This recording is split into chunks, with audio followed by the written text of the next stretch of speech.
In a sleepy town where secrets whisper through the walls and streets echo with generations of laughter and tears, one girl dared to stand quietly, but powerfully, apart.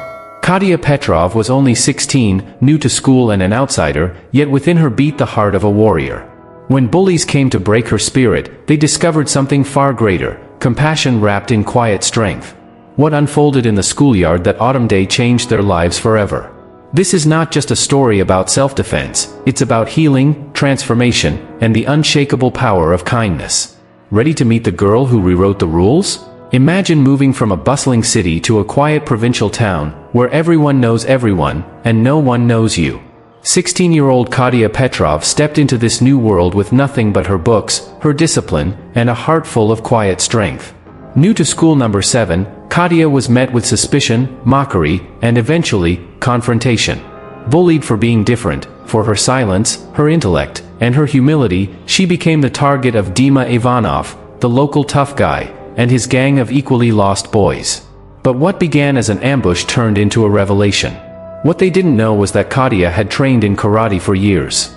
Not to fight, but to protect. When the attack came, her calm response turned everything upside down.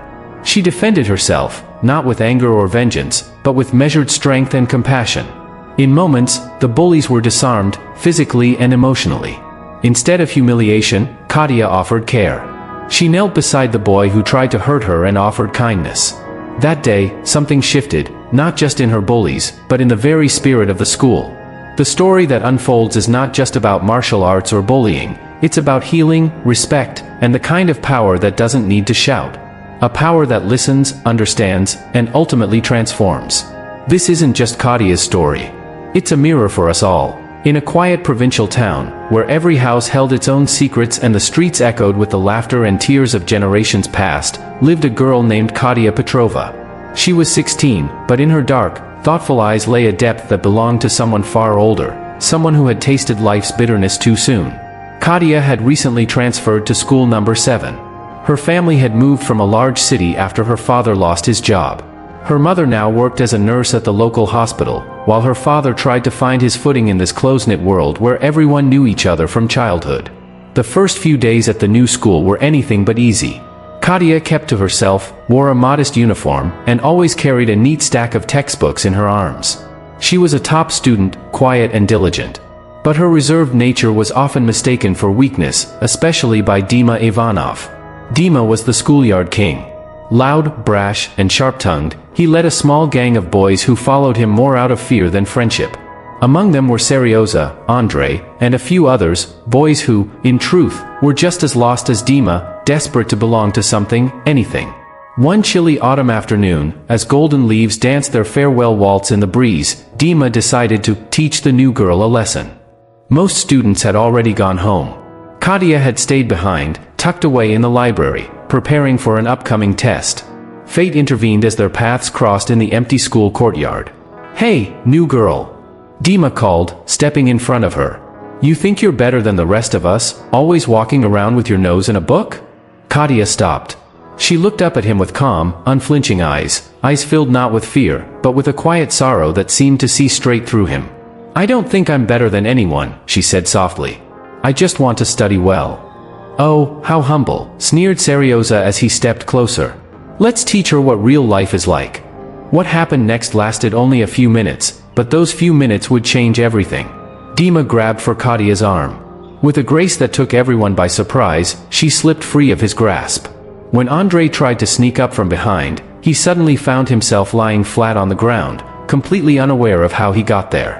What none of them knew was that Katya had been practicing karate for the last 5 years at a sports academy in her old city. Her coach, a wise man named Valery Nikolaevich, had taught her not just the art of defense, but also the philosophy behind it. True strength, he often said, is knowing when not to use it. But today, she had no choice. Katya didn't want to hurt them. She recognized in their eyes the same confusion and pain she herself had once felt. Her movements were clean, deliberate, but gentle, meant not to injure, but to stop. Within moments, the boys were sprawled across the courtyard. Dima sat clutching his bruised knee. Seryoza winced as he rubbed his wrist. Katya had calmly twisted it when he tried to swing at her. Andrei stood frozen, his mouth slightly open, still trying to process what had happened. But the most unexpected part was that Katya didn't walk away. Instead, she knelt down beside Dima, her gaze sincere and kind. "Does it hurt badly?" she asked gently. "We should get you to the nurse." Dima blinked in disbelief. No mockery. No revenge. Just concern. "And not really," he mumbled, his cheeks burning with shame. From her bag, Katya pulled out a small first aid kit, a habit she'd kept from her karate training days. "My grandfather used to say," she murmured as she cleaned a scrape on Dima's leg, "a strong person fights their demons. But sometimes those demons make us hurt others just to feel strong. Real strength is in offering a hand, not clenching a fist." Her words hung in the cold air like a distant church bell. Serioza approached slowly, still rubbing his wrist. "Where did you learn that?" he asked, this time with genuine curiosity. "In Karatito," Katya replied, carefully applying a bandage. "But the most important thing they teach isn't how to strike, it's how to protect. To protect the weak. To stand up for what's right. And sometimes, to protect people from their own anger." Dima rose awkwardly to his feet. The ache in his knee was nothing compared to the ache of guilt in his chest. "I'm sorry," he said quietly. "I didn't mean. I didn't think." "I know," Katya smiled gently. "My grandfather also said, anger is usually pain in disguise. People rarely lash out just because. Usually, they're hurting, scared, or alone." Something shifted that day at school number 7. Dima stopped picking on the younger kids. Instead, he started standing up for them. Serioza joined a sports club, finding a healthier way to channel his energy. Andre began helping Katya with math and discovered a true gift for numbers. As for Katya, she remained the same quiet girl with books in her hands, but now, she was surrounded by real friends. Friends who respected her, not out of fear, but out of something deeper. Whenever conflicts arose at school, students began to seek Katya's advice. She never lectured. Never raised her voice. She simply spoke with calm wisdom, and people listened. Because in her soft words lived a kind of strength that couldn't be taught in any gym or found in any textbook. The strength of a kind heart. Years passed. The friends grew up and drifted apart, some to cities, some to different countries. But they all remembered that autumn day in the schoolyard.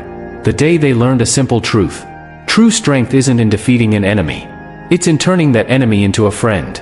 And whenever life presented them with a difficult choice, between vengeance and forgiveness, between pride and wisdom, they thought of a quiet girl with a stack of books in her arms, and her grandfather's words. If you believe the world needs more kindness, more courage, and more quiet strength, share Katya's story. Comment with your thoughts, tag someone who needs to see this, and let this powerful message ripple far and wide. Don't forget to like, subscribe, and hit the bell so you never miss a story that moves your soul.